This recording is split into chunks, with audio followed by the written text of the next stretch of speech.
Hello, this is Alfonso Berrigan, also known as the Franchise. Before we get to this week's episode of Anime Bucket Quest, make sure to follow the pod at YouTube. Look for Anime Bucket Quest. You can also listen to us on Spotify, Apple Podcasts, Amazon Music, or where you get your podcasts. You can follow me on Instagram at the Franchise. If you want to check out how the animes that I review, you can check out my anime list. Thank you so much for joining me. So now I'll transition over to Baki, who's the guardian of bucket list that will take you on this quest this week. So sit back, grab some snacks, a drink, and get ready for another quest in Anime Bucket Quest. Let's go.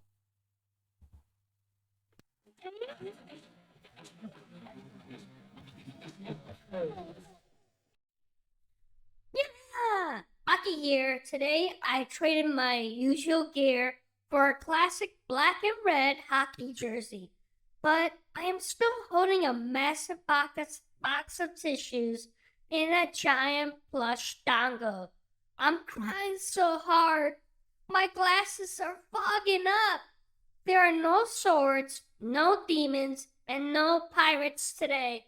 Questers, just pure unadulterated emotional devastation. Let's hand it over to the host for episode 19 for Before I Melt into a Puddle of Tears. So let's hit my music. Ready? Let's go! Yeah! Let the next big quest flow. Grab my bucket, hold on tight for a show that's super bright. Is it action? Is it feels? Let's find out what's for real. It's the Anime Bucket Quest. Yeah! The Anime Bucket Quest!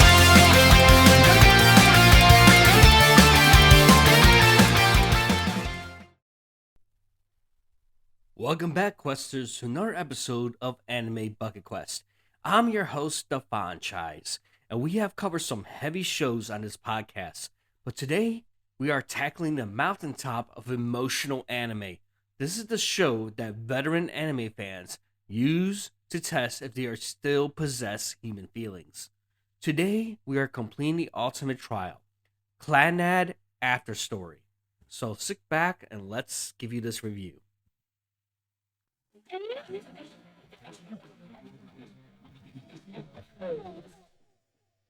Produced by the absolute masters of visual beauty, Kyoto Animation, and released in 2008, Clannad After Story is a 24-episode sequel to the original slice of life romance, Clannad. While the first season focused on typical high school tropes, After Story does something incredibly rare in anime. It grows up. The story follows Tomoya Okazaki and Nagisa Furukawa as they graduate and enter adulthood. We watch Tomoya struggle to find a blue collar job, cope with the harsh realities of society, and build a life with Nagisa. But when Nagisa's chronic illness threatens their dream of a happy family, the show transforms into a devastatingly grounded, beautiful exploration of grief, fatherhood, family, and the legacy we leave behind. Let's take a look at the deep dive, a history of production and Key's evolution.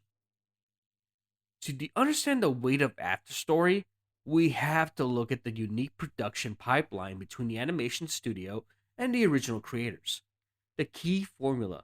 The series is based on a massive visual novel created by the studio Key. Key was already famous in the 2000s for mastering the Nakige, or crying game genre, stories specifically designed to make the audience form deep emotional attachments to characters before introducing intense tragedy. Let's look at the director's vision. Director Tatsuya Ishihara faced a monumental task.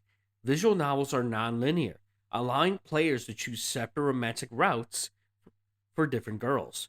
Ishihara brilliantly chose to adapt the secondary routes as a standalone arcs in the first half of the series, weaving them together to build a sense of tight-knit community before consolidating everything into Nagisa's definitive storyline for the After Story segment.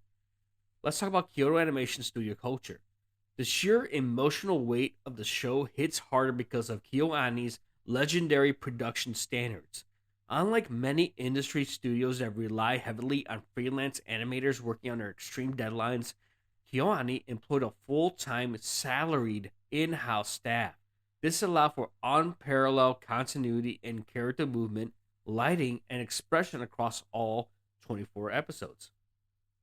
Let's talk about the hidden lore, the illusionary world, and magical realism. One of the most fiercely debated aspects of After Story is its hidden sci-fi and fantasy elements. It isn't just a straight drama. Talk about the illusionary world.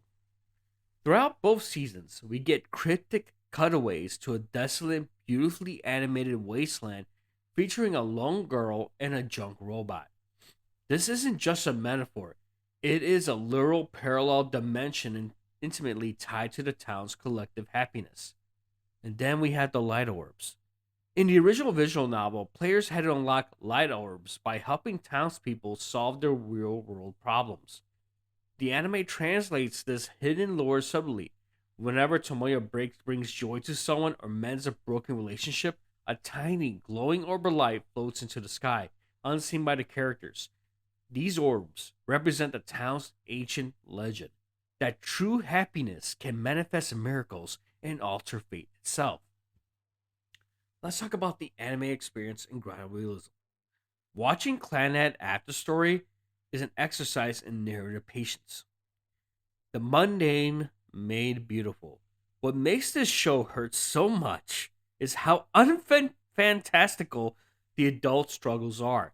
It's about paying rent, dealing with an estranged father, working exhausting manual labor shifts until your hands bleed, and the terrifying vulnerability of loving someone completely in an unstable world. This is where it got me, the ugly cry. Kyoto Animation changed the game with how they animated grief. When Tomoya breaks down, it isn't a clean, cinematic tear rolling down a cheek. The animation captures the trembling hands, the hyperventilating, and the raw, unpolished distortion of a person completely shattered by loss. It hit me really hard, guys. It hit my heartstrings to the point I was crying towards the end of the series. So let's talk about the opening and ending. Are they a banger or are they a skip? Let's check the playlist. How does the soundtrack hold up? My verdict: emotional damage incarnate, absolute masterpieces. The opening, Toko o Kizamu Uta by Leah, is a phenomenal opening track. It features a fast, rhythmic piano line and driving drums that gives it an urgent, sweeping feeling. It perfectly sets the tone for a story about the unstoppable passage of time. It is a certified banger. And of course, the ending. Dango Daigazoku, or the Big Dango Family, is a song that will instantly trigger a fight or flight response in any anime fan. It is a deceptively simple, childlike lullaby sung by Chata. In the first season, it's cute in After Story because how it's woven into tragedy. Hearing those gentle chimes will make you burst into tears on either side. You physically cannot skip either of these. Let's go over our breakout character segment.